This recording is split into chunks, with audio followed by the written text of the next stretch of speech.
Bonjour à tous. Eh bien, même si c'est le Shabbat aujourd'hui, l'intelligence ne s'arrête jamais. Donc, je vous propose de regarder deux textes de Saint Augustin que j'ai postés dans OneNote. Alors, je vous convie à les lire avant. Ils sont peut-être un petit peu compliqués, mais vous avez l'habitude maintenant, vous savez que la philosophie, ça se gagne à la force du poignet. Alors, je vais commencer par essayer de comprendre le texte dans le De Trinitate, et ensuite on regardera le premier dans le fichier que j'ai posté. Pourquoi? Parce que le premier est postérieur au De Trinitate, c'est celui de la Cité de Dieu, un des derniers grands ouvrages de Saint Augustin. Alors, nous sommes au début du 5e siècle, puisque le De Trinitate date de 416 et la Cité de Dieu, je crois, de 418 ou 419, très précisément. Alors, si vous lisez bien, ça devrait vous rappeler quelqu'un qu'on a regardé de manière un peu précise, Descartes. Alors, la petite histoire raconte que Arnaud après avoir lu Descartes, a fait remarquer à son copain René que finalement, il n'y avait rien de nouveau dans ce que Descartes disait. Pourquoi? Parce qu'on trouvait déjà cette idée chez Saint Augustin. Alors, on va vérifier et on va faire ce qu'a fait Descartes. Pourquoi? Parce que Descartes s'est immédiatement propulsé vers la bibliothèque pour savoir de quoi il était question, parce qu'il ne connaissait pas ces textes, il ne les avait vraisemblablement pas lus avant de rédiger ni le discours de la méthode, ni plus tard les méditations. Alors, je vous propose de regarder de manière un peu précise au départ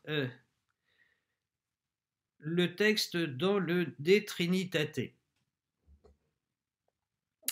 Alors, on regarde à partir de ce qui se figure que l'âme est ou un corps, ou la cohésion et l'équilibre d'un corps, etc. etc.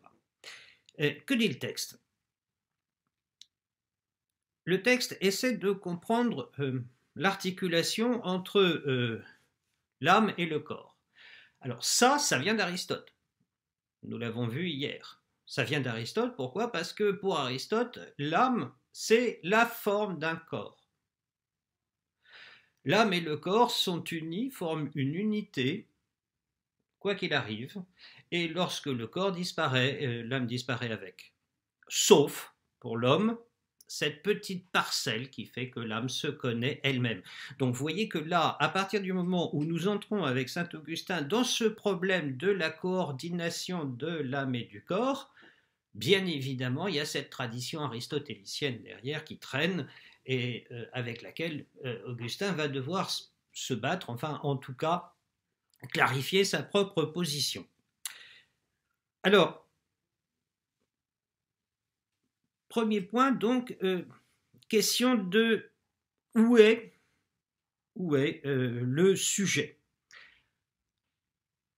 Le corps serait le sujet, ces actes, les accidents du sujet, le sujet serait bien l'âme, mais une âme qu'ils identifient au corps. Donc vous voyez, on a le problème du sujet. On avait vu déjà chez Aristote que s'il y a unité d'existence, âme, corps, eh bien ça signifie qu'il y a quelque chose qui supporte cette unité, à savoir en grec l'upokaibenon, qu'on traduit par suppo, sub iectum, en latin, ce qui est jeté dessous et qui soutient.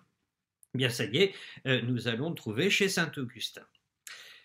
Alors, maintenant, comment saint Augustin va parvenir à débrouiller cette affaire?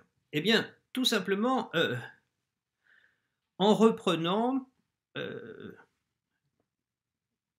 la vieille idée que les sens nous trompent. Alors, je lis maintenant un peu au-dessus, toujours dans le texte des Trinitate. Puisqu'il s'agit de la nature de l'âme, écartons de nos considérations toutes ces connaissances qui nous viennent de l'extérieur par l'intermédiaire des sens. Ce qui nous vient de l'extérieur par l'intermédiaire des sens, tiens, ça sera du Descartes. Souvenez-vous, dans la première méditation, la première chose douteuse, c'est précisément ce qui nous vient de l'extérieur par les sens. Alors, là, saint Augustin va faire quelque chose qu'il tient d'Aristote. Alors, je ne dis pas qu'Augustin avait lu Aristote. Je dis simplement que la tradition aristotélicienne parvient jusqu'à saint Augustin. Et saint Augustin va distinguer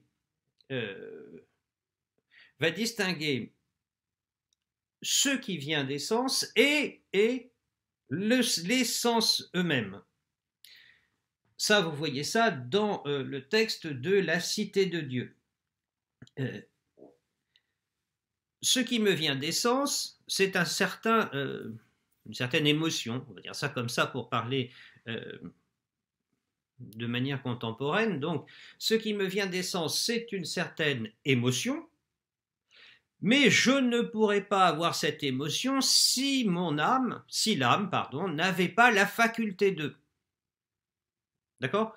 Il y a une corrélation entre la perception des choses et les choses. Je ne pourrais pas voir si je n'avais la vue. Ça, c'est exactement l'exemple qu'avait pris Aristote dans son traité de l'âme. Il y a d'une part le fait de voir et d'autre part la capacité inscrite dans l'âme de voir. Donc il y a la vision, le fait de voir, et la vue comme qualité, si on veut, de l'âme. Alors, maintenant, nous reprenons le texte de saint Augustin et nous allons prendre le texte dans la Cité de Dieu, puisque c'est le dernier, comment dirais-je, c'est la dernière formulation de l'argument chez saint Augustin. Alors, en cette triple assurance, je ne redoute aucun des arguments des académiciens me disant quoi, et si tu te trompais? D'accord? Descartes. Premier point dans les méditations, j'ai toujours pensé des tas de choses, j'ai toujours vécu de telle et telle manière, mais, et si je me trompais? L'argument sceptique arrive. Chez saint Augustin, l'argument sceptique arrive. Et quoi si tu te trompais? C'est-à-dire si tout n'était qu'illusion. Si le donné des sens, et on se souvient d'Aristote, la vision, pardon, et si la vision était trompeuse, si la vue comme faculté de l'intelligence existe, certes, mais existe de manière toujours erronée, toujours donatrice d'erreurs. On a Descartes en vue, là. Et si nous étions en permanence dans une espèce d'illusion, il y a d'un côté la perception que nous avons du monde et de l'autre côté la faculté de percevoir. Les deux fonctionnent pas bien ensemble. La coordination âme-corps est une coordination par nature trouble ou au moins douteuse. Et donc, je peux savoir peut-être qu'il y a un monde, et si je me trompe? Quoi? Et si tu te trompais? Et là, Augustin va répondre immédiatement, mais si je me trompe, je suis. Et voilà Descartes dans la deuxième méditation. C'est-à-dire qu'Augustin n'a pas besoin d'entrer dans un doute hyperbolique. Le doute hyperbolique, ça c'est toute la première méditation de Descartes. Saint Augustin va faire l'économie de ce doute hyperbolique parce qu'il va le prendre tout de suite dans sa radicalité. Cette radicalité, elle est perceptible, pourquoi? Parce que ce que saint Augustin vise, et ça c'est pas la visée de Descartes, ce que saint Augustin vise, c'est la certitude d'être. Descartes vise la certitude de la connaissance. Saint Augustin vise la certitude de l'existence. Et ça va nous permettre de comprendre que chez Descartes, on n'est pas du tout dans la même optique. L'existence chez Descartes, qui est une certitude absolue, ça on l'a vu, deuxième méditation, cette existence qui est une certitude absolue, en réalité n'est une certitude absolue que parce qu'elle est corrélée, que parce qu'elle a une finalité chez Descartes, à savoir la connaissance. Chez saint Augustin, on n'est pas du tout dans le même cadre. La finalité, c'est l'existence elle-même. Car si je me trompe, je suis, qui n'existe pas, ne peut pas non plus se tromper. Par suite, je suis, si je me trompe. D'accord? L'idée de saint Augustin, ce n'est pas seulement de douter, mais c'est surtout de partir de l'erreur. Chez Descartes, je peux douter, et je peux douter jusqu'au bout, puisque grâce au malin génie, je vais pouvoir douter des vérités mathématiques, alors que c'était bien compliqué d'en douter, si je veux être un peu sérieux avec moi-même. Bon. Et chez saint Augustin, le doute va laisser place à l'erreur radicale. C'est-à-dire, je peux me tromper, et je me trompe même, en toute chose. Je me trompe en toute chose. C'est-à-dire que je n'ai pas la moindre connaissance possible. Enfin, du moins la moindre connaissance dont je peux dire qu'elle est vraie, qu'elle est assurée, etc., etc. Chez saint Augustin, je n'ai pas la moindre connaissance possible. Je suis totalement dans l'erreur. Mais même étant totalement dans l'erreur, je suis. Et ça, c'est l'affirmation centrale. Il est certain que je suis si je me trompe. Il est certain que je suis si je me trompe. Même pas si je doute, nous sommes au-delà du doute avec saint Augustin, nous sommes dans l'erreur totale, mais cette erreur totale est toujours l'erreur de quelqu'un.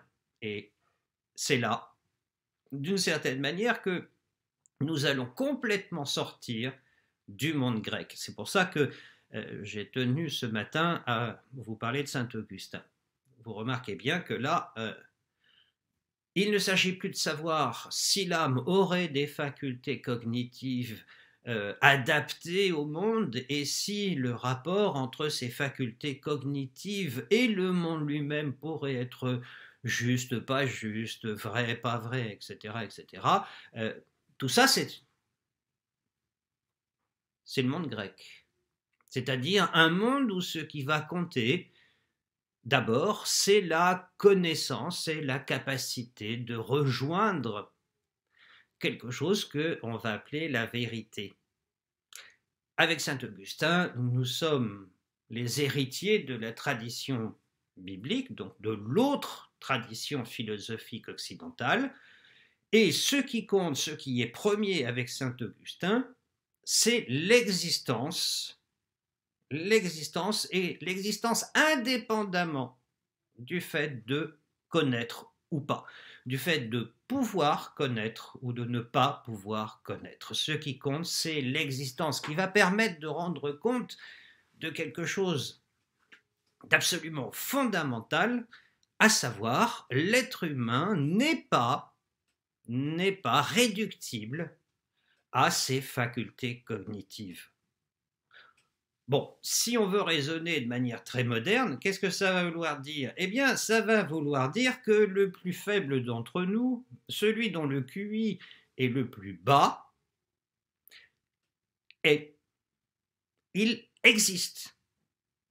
Ça ne sera pas du tout le cas dans l'autre tradition philosophique, à savoir la tradition issue de la Grèce, qui jauge d'une certaine manière la condition humaine à ses facultés de connaissance.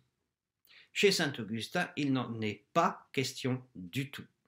Pourquoi? Je pars de l'erreur et non pas du doute, et non pas de la possibilité que je me trompe ou que je ne me trompe pas. Pour saint Augustin, je me trompe totalement, complètement. Mais c'est justement à partir de cette erreur, à partir du fait que je ne sais pas, mais radicalement, je me trompe, donc je ne sais pas, c'est à partir du fait que je me trompe que je suis. Je peux me tromper, et je me trompe, non pas je peux me tromper, le texte de saint Augustin est plus redoutable, je me trompe, peut-être, mais je suis. Donc, ça va permettre de penser que, et je rejoins le thème de la conscience, ça va nous permettre de comprendre que dans cette tradition augustinienne, on va dire, qui pose en premier la notion d'existence, qui pose en premier le fait d'être, ce fait d'être ne va jamais, jamais pouvoir être jaugé, pouvoir être mesuré par la connaissance. Ce que saint Augustin découvre, enfin ce qu'avec saint Augustin, pardon, nous découvrons, parce que saint Augustin il ne découvre rien, il le sait, c'est une certitude, je suis, ce qu'avec saint Augustin, nous, philosophes en herbe, nous pouvons découvrir, c'est le fait que l'existence nue, on va dire, de l'être humain, ce qui fait la condition humaine dans sa petitesse, dans sa pauvreté, dans sa vulnérabilité, ça n'est pas le fait que le pauvre homme que nous sommes puisse se tromper, ce n'est pas le fait que nous puissions avoir une connaissance erronée, tronquée, etc. etc. C'est simplement le fait que nous existons et que jamais, jamais, jamais, pour aucun homme, nous ne pourrons mesurer l'existence à travers la connaissance. La connaissance n'est pas une norme qui permette d'asseoir l'existence humaine, qui permette de comprendre la condition humaine. Et ça, c'est absolument fondamental parce que c'est, j'allais dire, c'est le contrepoison que nous apporte la tradition biblique, qu'on verra de manière un peu plus précise plus tard. C'est un peu le contrepoison que nous apporte la tradition biblique à cette tradition grecque qui met la connaissance au-dessus de l'existence. Pour saint Augustin et pour la pensée philosophique qui suit, il n'y a pas de préséance de la connaissance sur l'existence. Ce qui est premier, c'est un homme qui erre, qui se trompe, c'est un homme minable, on va dire, dans ses possibilités intellectuelles, et en même temps, c'est un homme qui est. Et tout homme, quel que soit son QI, aussi bas soit-il, pour saint Augustin, ça n'a aucune importance parce que tout homme est. Et ça, c'est peut-être ce que nous allons devoir conserver jusqu'au bout, parce que nous allons voir que ça ne va pas de soi, et ça ne va déjà plus de soi chez Descartes, puisque Descartes a oublié d'une certaine manière cette sève biblique, il s'est vendu, le lâche, au ruisseau grec, je suis, oui, moi je suis, moi j'existe, deuxième méditation, certes, mais ce moi qui est, qui existe, est un moi qui va chercher à connaître et qui va être jaugé par sa connaissance. Je suis une chose qui pense. Chez saint Augustin, je ne suis pas une chose qui pense. Oui, certes, je pense, mais quand je pense, je me trompe, ça n'a aucune importance, puisque ce qui est premier, c'est que j'existe. Et ça, c'est fondamental. Nous n'oublierons pas par la suite. Voilà, j'espère que vous avez apprécié cette coproduction signée Saint-François Xavier et les éditions vidéo du Moulin. À lundi, demain, jour du Seigneur, patate au beurre, il n'y aura pas de vidéo, promis, juré, craché. Donc à lundi.